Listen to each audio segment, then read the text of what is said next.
बस्ती राजगढ़ संसदीय क्षेत्र के पूर्व सांसद और चाचौड़ा के पूर्व विधायक लक्ष्मण सिंह ने जनसुनवाई के नाम पर जिला प्रशासन पर निशाना साधा। यही नहीं, आज दोपहर में मीडिया से रूबरू होते हुए उन्होंने गुना शहर की समस्याओं पर चिंता जाहिर की। ये अलग बात है कि राघवगढ़ के हालातों पर उन्होंने कोई चर्चा करना उचित नहीं समझा। पूर्व विधायक लक्ष्मण सिंह ने जिले की व्यवस्था पर यह कहते हुए निशाना साधा कि जिले के जनप्रतिनिधि और कलेक्टर से जनता नहीं मिल पाती है, तो फिर जनता की समस्याओं का समाधान आखिर कैसे होगा।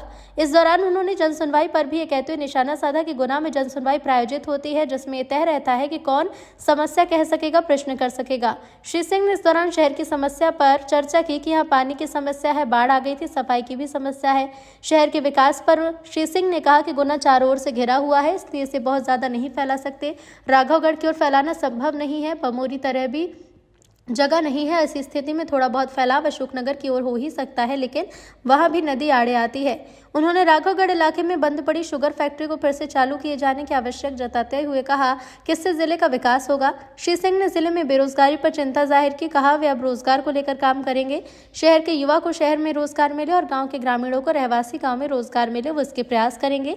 उन्होंने जिले में सामाजिक समरसता यात्रा निकालने की घोषणा करते हुए इसकी विस्तृत जानकारी दी। आप देखिए, पूरे जिले की आर्थिक स्थिति सुधरती है और ये गन्ने अकेले से नहीं, हम लोग एग्रो बेस्ड काम करें। मक्का कितनी होती है, मक्के से आप 50 चीज बना सकते हैं। एथेनॉल का प्लांट डल जाए यहाँ पे, वहाँ तक तो ठीक है, लेकिन उसको चलाने में दखल मत देना, क्योंकि न तुम जानते हो न हम जानते हैं कि फैक्ट्री कैसे चलाई जाती है। जो जानते हैं उनको चलाने दो।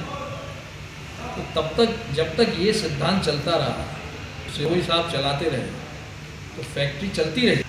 और एक स्टेज आई थी कि हम बिल्कुल हमारे कर्जा लगभग चुकाने, पूरा कंप्लीट करने की स्टेज में आ गए थे।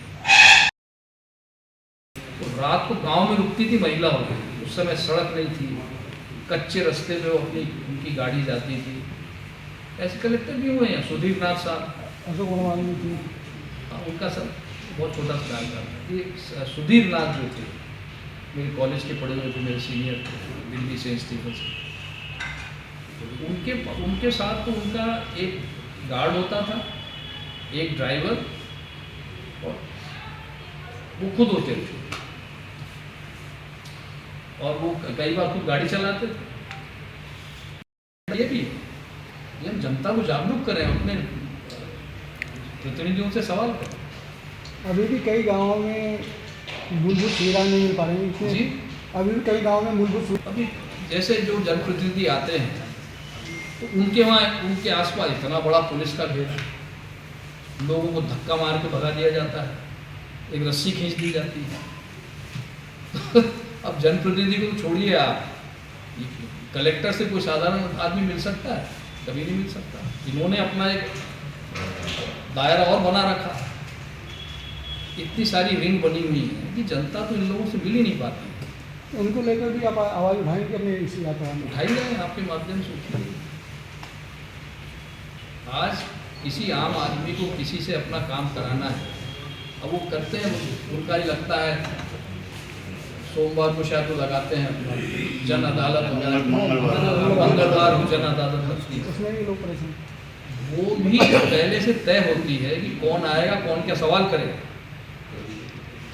मुझे तो मालूम है, ये प्री प्लान्ड होता है। आप ही जानते हो, ये तरीका नहीं है।